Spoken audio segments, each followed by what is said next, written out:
Alright guys, welcome to the lecture on Chapter 17, Section 3, Teddy Roosevelt's Square Deal. The objective for today is learn about Theodore Roosevelt's domestic agenda and policies, and the essential question we're going to be asking is, what were the various reforms of Roosevelt's administration? So in 17.1 we talked about the progressive movement and how progressives during the early 1900s were really beginning to push to change society and to change the government. Then in 17.2 we talked about women's roles in this social reform. Now we're going to focus on, for the next three sections, the presidency. 17.3, 17.4, and 17.5 we're going to focus on Teddy Roosevelt, Taft, and Wilson, and what they did domestically to help further these progressive ideas. So the most famous progressive of all time, Theodore Roosevelt. He was governor of New York, he was a reformer, he's the hero of the Spanish-American War, famously creating his own cavalry, the Rough Riders, to go down to San Juan Hill and help the United States of America win victory over the Spanish in Cuba, something that we'll talk more about in the next chapter, chapter 18. But today we're going to focus on the presidency of Teddy Roosevelt. Now, Teddy Roosevelt was nominated to be vice president by the Republican Party bosses in the state of New York. Here's the deal. Teddy Roosevelt was a man who knew what he wanted. He was an extremely powerful and forceful personality. He was very aggressive. He went by the motto of hit the line hard in both football and life. He was a macho man. He was an athlete. He was just a strong-minded man and a reformer. And the party bosses of New York wanted nothing to do with a very confident, powerful reformer like Teddy Roosevelt. So what was their plan? Convince him to be vice president. It's the perfect plan. Kick him on up the ladder, then he won't bother anyone in New York. And if you think about it, it's a pretty good idea. The vice president really has no power. Constitutionally, he can do next to nothing. So this seemed like a good plan. The problem was, and some began to realize that he's only one heartbeat away from the presidency and being arguably the most powerful man in the world. And that's exactly what happened. In 1901, President McKinley was assassinated, and much to the disappointment of the party bosses in New York, Teddy Roosevelt, now at the age of 42, has become the youngest president in the history of the United States. Teddy Roosevelt will change the presidency totally during his time. He will create a modern presidency. He is very, very popular with the press, with the media. People love him. He's a war hero, and he will use his power as president to influence legislation. The historians call this using the White House as a bully pulpit. What he ended up doing is he was very accessible to the media. He played right into their hands. He communicated to the media often, and that allowed the media to communicate to the people. He would tell the media and tell, through the media as a conduit, the people exactly what he wanted to see happen.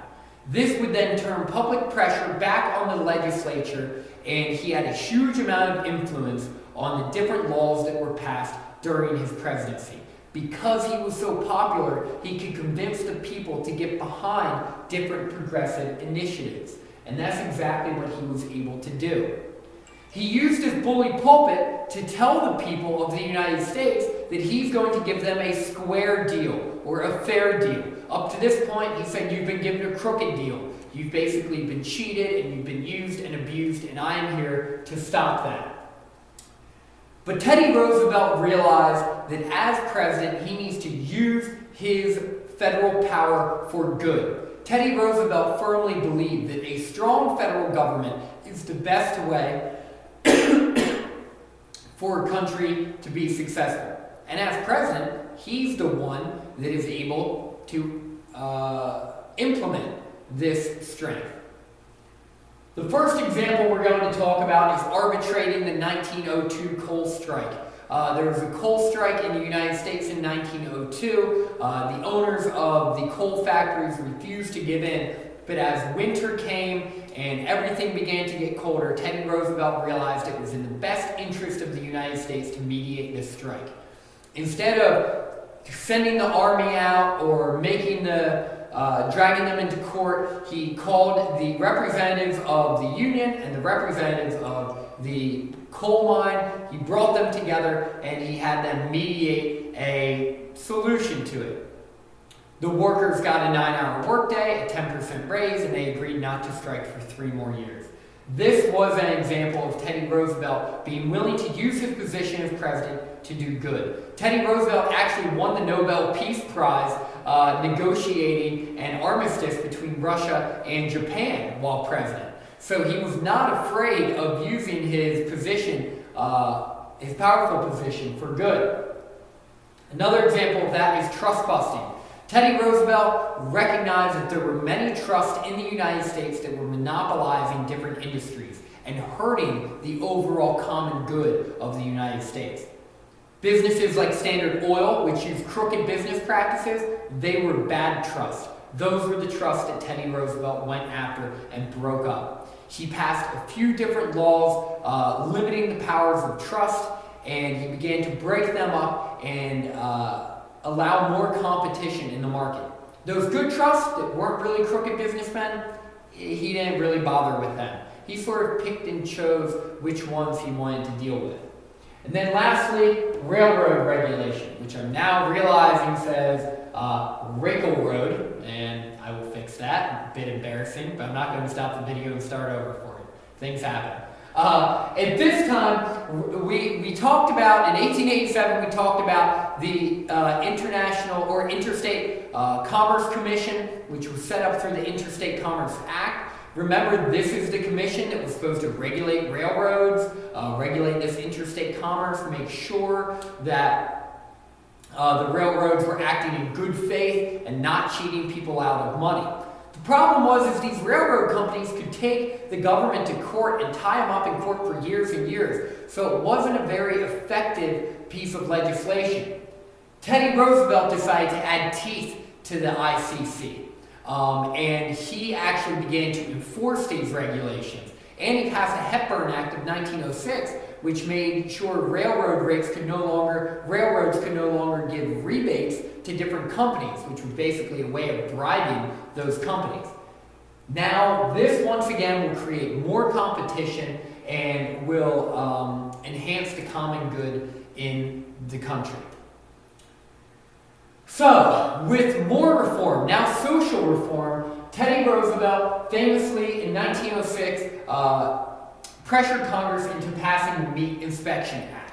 The Jungle, written by Upton Sinclair, was a book about a European immigrant working in a meatpacking industry. The interesting thing is Upton Sinclair wrote this to gain sympathy for the immigrants working in the meatpacking industry.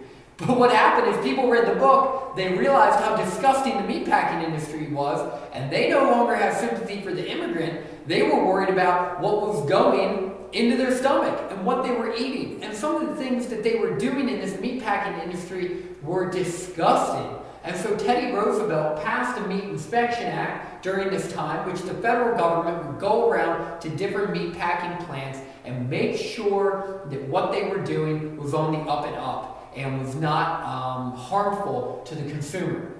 He also passed the Pure Food and Drug Act, in which food and drug companies now had to actually write down what ingredients were in the container or the can that they were selling. They couldn't promise all these wonderful things like, hey, this pill will help you grow hair, or this pill will cure your cancer, or this medicine will make you grow another inch. Because up to this point, people could just claim whatever they want, throw it in a can, sell it to you, and there's nothing you could really do if it wasn't effective.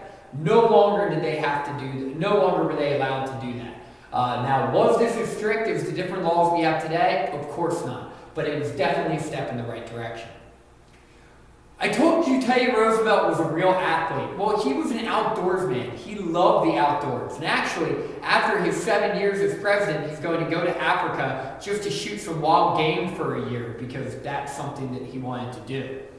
Teddy Roosevelt really appreciated nature, though, and he recognized, especially in the western portion of the United States, There are huge acres of land, thousands and thousands of acres of land. They're just absolutely gorgeous that he did not want destroyed. He hired Gipper Pinchot, a professional conservationist, to help him decide which land should be set aside and which lands can actually be worked on. Now, he wasn't a radical conservationist like artist John Muir, who basically wanted all of the land untouched and sacred. Teddy Roosevelt decided there's some land, just like the trust, there's good land and then there's not so great land. He did the same thing with conservation. He decided some land should be preserved and really never be built on, and other land can be used for the natural resources for the common good of society. And lastly, I want to discuss the civil rights, the civil rights issues during this time and how Teddy Roosevelt dealt with them.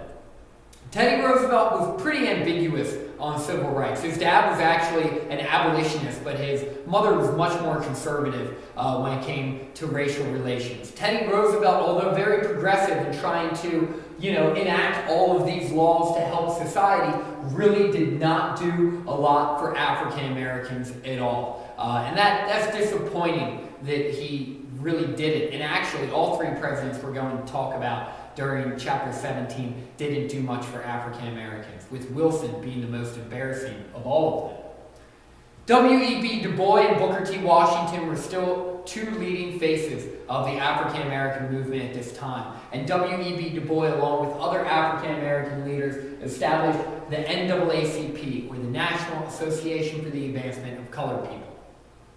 After this was established in 1914, the NAACP is going to push to constantly break through barriers for African Americans, to represent African Americans in court and advocate for opportunities for them in American society. The NAACP still exists today and has had an enormous impact on for African Americans in this country over the past 100 years. Well, that's it, guys. If you have any questions, as always, please feel free to ask the history teacher.